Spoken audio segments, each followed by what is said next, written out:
जय Shankar ji friends, astrological facts में आपका बहुत स्वागत है। तो 18 तारीख को यानी कि 18 दिसंबर को ये पुष्य नक्षत्र, साल का आखिरी पुष्य नक्षत्र है।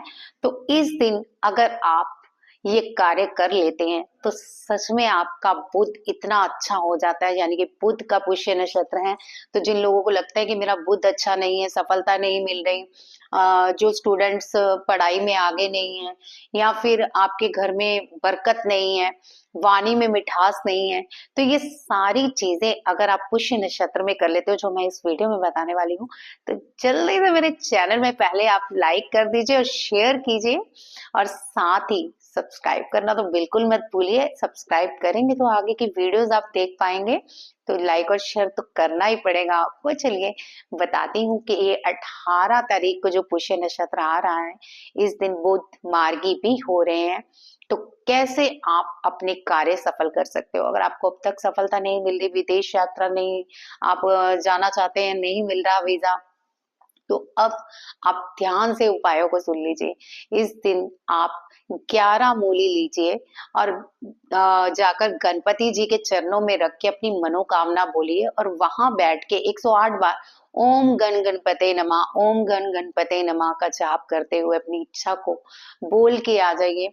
आप देखेंगे कि आपकी इच्छा यूं चुटकियों में पूरी होगी। सबसे बड़ी बात तो ये है, कोई भी इच्छा आप बोल सकते हैं। दूसरी, अगर आपको कुछ सफलता नहीं मिल रही, आप बहुत देर से लगे हुए हैं, तो इस दिन आप मतलब पढ़ाई संबंधी चीजें दान जरूर कीजिए। मैं कहती हूँ कि कॉपियां दान कीजिए, पेन दान कीजिए, या फिर किसी को कोई बुक की जरूरत है वो दान कीजिए। अगर किसी गरीब की फीस भर सकते हैं तो जरूर भरिए। आप देखेंगे कि धन भी अपार आएगा आपकी लाइफ में। और ये पुष्य नक्षत्र धन के लिए भी बहुत अच्छा है, और वाणी के लिए तो इतना अच्छा है। अगर आपको लगता है कि आपकी बात नहीं सुनी जाती, वाणी में मधुरता नहीं है, तो इस दिन आप मिश्री जरूर बांटिए, तिल मिलाकर।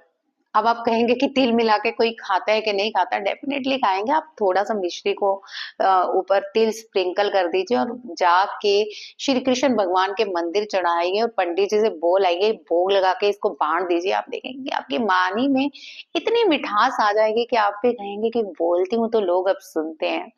तो चलिए आगे के मैं आपको बता दूं, इस दिन आप सूर्य को जल जरूर दें, क्योंकि साल का आखिरी पुष्य नक्षत्र है। आपका सूर्य भी अच्छा हो जाएगा और आपके काम खुद ही सफल होने शुरू हो जाएंगे। याद रखिए, बुध सफलता का प्रतीक है और साथ ही बुद्धि का भी। अगर आपको लगता है कि आपकी बुद्धि कम हो रही है, मैं ये नहीं कह रही, मतलब मेमोरी के बारे में बात कर रही हूँ, गलत वे से मत सोचिएगा। तो अगर आपको लगता है कि आपकी मेमोरी लॉस हो रही है, याद नहीं रहता, तो इस दिन ग्रीन कपड़ा, ग्रीन चूड़ियां किसी कंजक को जरूर दीजिए। यानी कि 10 साल से छोटी हो लड़की, 9 साल की हो जाए, 8 साल की हो जाए, 7 साल की हो जाए, कोई हरा कपड़ा ले दीजिए उसे, हरी फ्रॉक ले दीजिए, हरी छोटी छोटी बैंगल्स ले दीजिए, और उससे ब्लेसिंग जरूर लीजिए। आप देखेंगे कि आपके जीवन में चमत्कार होने शुरू हो गए हैं अगर आप ये काम कर लोगे। इस दिन दान जरूर कीजिए, चप्पल का दान जरूर कीजिए। मैं पहले ही कह रही हूँ कि साल का आखिरी पुष्य नक्षत्र है। अगर जिनको लगता है कि शनि उनको फल नहीं दे रहा, शनि की कुछ कष्ट है उनपे, तो चप्पल दान देंगे ना पुष्य नक्षत्र में, आप देखेंगे कि शनि की कृपा भी आप पे बन जाएगी। और साथ ही इस दिन आप कुछ ना कुछ अपने लिए गहना जरूर खरीदिए, चाहे चांदी का हो, सोने का हो, या फिर जो आप अफोर्ड कर सकते हो। इस दिन आप पीतल जरूर किसी को दान दीजिए, बृहस्पति भी अच्छे हो जाएंगे।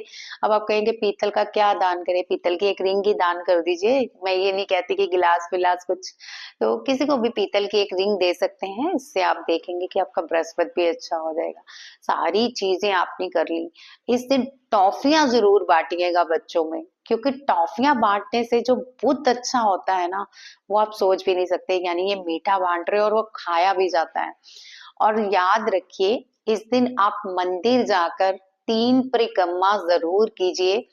किसी भी मंदिर में चले जाइए, मैं ये नहीं कहूंगी कृष्ण के मंदिर, माता के, 3 परिक्रमा कीजिए, क्योंकि बुध है तीसरा, यानी सोम मंगल बुध, है ना।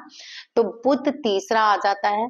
तो 3 परिक्रमा करके आप ओम बुद्धाय नमः, ओम बुद्धाय नमः, ओम बुद्धाय नमः, ये आप 11 बारी पढ़ के वापिस आ जाइए घर में।